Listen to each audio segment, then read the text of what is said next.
महत्त्वाच्या ब्रेकिंग न्यूजने आपण सुरुवात करूया। काळजीवाहू मुख्यमंत्री एकनाथ शिंदे साताऱ्यासाठी रवाना झालेले आहेत। साताऱ्याच्या दरे गावात शिंदेंचा दौरा असणार आहे।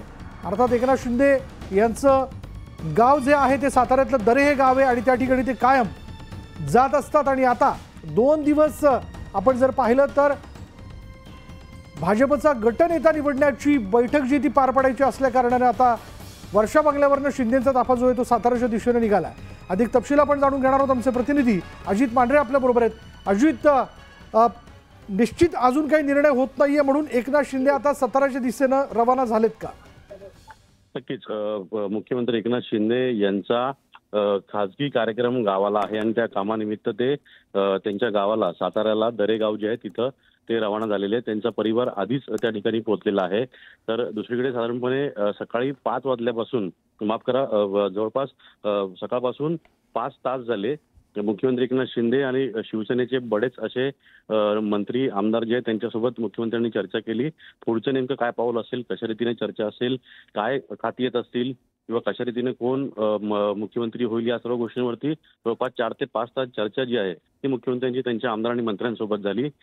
या सगळ्या घडामोडी घडत असताना मुख्यमंत्री जे आहेत ते साताऱ्याला का निघाले हा प्रश्न अनेक जण विचारतायत। पण मुख्यमंत्र्यांचा हा कार्यक्रम जो आहे तो नियोजित कार्यक्रम होता आणि हा दरवर्षी ठरलेला कार्यक्रम असतो आणि त्यासाठी ते जाणार होते आणि त्याकरता आता ते सहपरिवार त्यांच्या साताऱ्यातल्या दरेगाव इथं रवाना झालेले आहेत। धन्यवाद या सगळ्या तपशिलाबद्दल। आणि नंतर एक बातमी आहे अपघातासंदर्भातली। गोंदियातल्या सडक अर्जुनी तालुक्यात शिवशाहीचा भीषण अपघात झाला। खजिरी गावाजवळ शिवशाही बस उलटली आणि या भीषण अपघातात आतापर्यंत 11 प्रवाशांचा मृत्यू झाल्याची माहिती आहे। तर 30 ते 35 जण गंभीर जखमी झालेले। संबंधित जखमींना खासगी रुग्णालयात दाखल करण्यात आले। मृतांचा आकडा वाढण्याची भीती व्यक्त केली जाते। तर गोंदिया एसटी अपघातातील मृतांच्या नातेवाईकांना तातडीने 10 लाख रुपयांची मदत देण्याचे आदेश काळजीवाहू मुख्यमंत्री एकनाथ शिंदे यांनी परिवहन विभागाला दिलेत।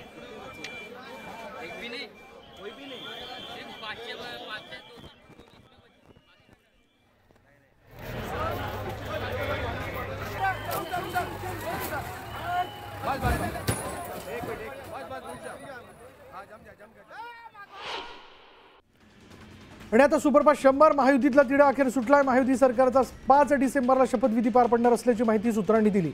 आझाद मैदानावर शपथविधी पार पडणार असून मुख्यमंत्र्यांसह काही मंत्री शपथ घेण्याची शक्यता आहे।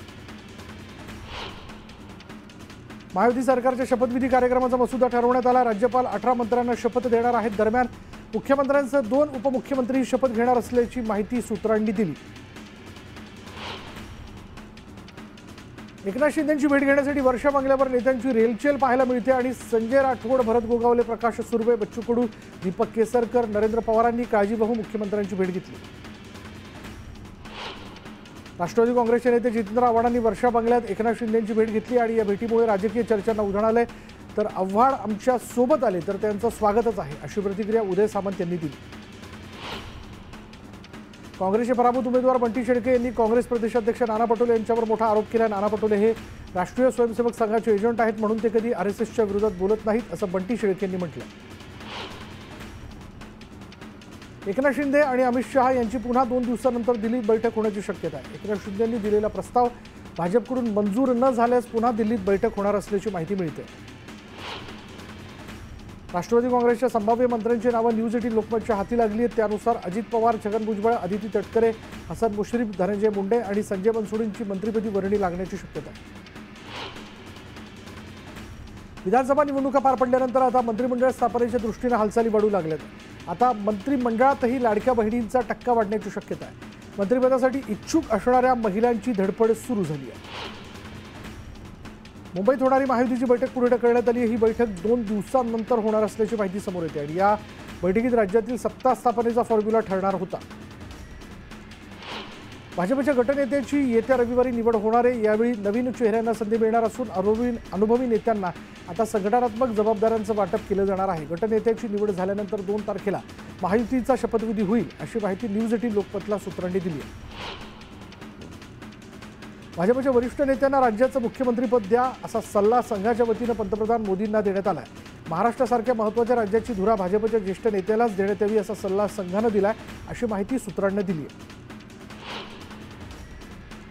एकनाथ शिंदे हेच पुन्हा मुख्यमंत्री व्हावेत यासाठी पालघरच्या एका तरुणानं 30 किलोमीटर पायी चालत डहाणूमधील महालक्ष्मी मातेला साकडं घातलं।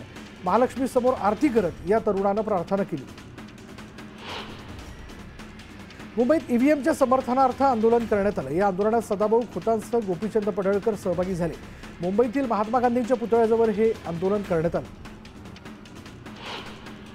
ईव्हीएमच्या मुद्द्यावरून भाजप नेते सुधीर मुनगंटीवार यांनी काँग्रेसवर टीकेची झोड उठवली। ईव्हीएमवर आंदोलन करण्याचा अधिकार काँग्रेसने कधीच गमावला असून ईव्हीएमवर आंदोलन करायचं असेल तर काँग्रेस नेत्यांनी राजीनामा द्यावा असं सुधीर मुनगंटीवार म्हणाले। निवडणूक आयोगाच्या कार्यात पारदर्शकता कुठेही दिसत नाही असा आरोप नाना पटोले यांनी केला। आमचा ईव्हीएमवर आक्षेप नसून आयोगाच्या कार्यप्रणालीवर आक्षेप आहे असंही त्यांनी स्पष्ट केलं। ईव्हीएमवरून लोकांच्या मनात संभ्रम निर्माण करण्याचा काँग्रेसचा हेतू असल्याचा आरोप भाजप नेते अशोक चव्हाण यांनी केला। काँग्रेसनं कोर्टाचा निर्णय मान्य करावा असंही ते म्हणाले। आगामी महापालिका निवडणुका डोळ्यासमोर ठेवून भाजप सक्रिय झालेली आहे। निवडणुकीसाठी भाजपकडून सदस्य नोंदणी अभियान राबवलं जात आहे। दरम्यान या संदर्भात माजी मंत्री रवींद्र चव्हाणांनी भाजप पदाधिकाऱ्यांसोबत बैठक घेतली। बेलापूरच्या नवनियुक्त आमदार मंदा म्हात्रेंनी मुंबई महापालिका कार्यालयाला भेट दिली। यावेळी प्रलंबित कामं मार्गी लावणार असल्याची माहिती त्यांनी दिली। ईव्हीएमच्या मुद्द्यावरून भाजप नेते सुधीर मुनगंटीवार यांनी काँग्रेसवर टीकेची झोड उठवली। ईव्हीएमवर आंदोलन करण्याचा अधिकार काँग्रेसने कधीच गमावला असून ईव्हीएमवर आंदोलन करायचं असेल तर काँग्रेस नेत्यांनी राजीनामा द्यावा असं सुधीर मुनगंटीवार म्हणाले। चंद्रकांत पाटलांनी अण्णा बनसोडेंची भेट घेतली। अण्णा बनसोडे हे अजित पवारांचे खंदे समर्थक आहेत। यावेळी चंद्रकांत पाटील आणि अण्णा बनसोडे यांच्यात मंत्रिमंडळ स्थापनेबाबत चर्चा झाली। संजय राऊतांनी पुन्हा एकदा महायुतीवर निशाणा साधलाय। महाराष्ट्राचा मुख्यमंत्री राज्यात ठरत नाही हे दुर्दैवच आहे। महाराष्ट्रातील निर्णय दिल्लीतून मोदी शहा ठरवतात आणि त्यामुळे मोदी शहांपुढे महाराष्ट्राचं नेतृत्व झुकलं असा हल्लाबोलही त्यांनी केला। संजय राऊतांनी नरेश मस्किनवर हल्लाबोल केला। संजय राऊतांची परिस्थिती म्हणजे गिरे तो टांग ऊपर अशी झाली आहे। राऊत वाटेल ते बरळत असतात। त्यांना एवढीच दिल्लीची लाज वाटत असेल तर त्यांनी राज्यसभेचा राजीनामा द्यावा आणि मग मुंबईत बसावं असा टोलाही त्यांनी लगावला। ईव्हीएमची पूजा करा, मंदिरं बांधा अशी खोचक टीका संजय राऊतांनी केली तर ईव्हीएम घोटाळा लवकरच बाहेर येणार असा दावाही त्यांनी केला।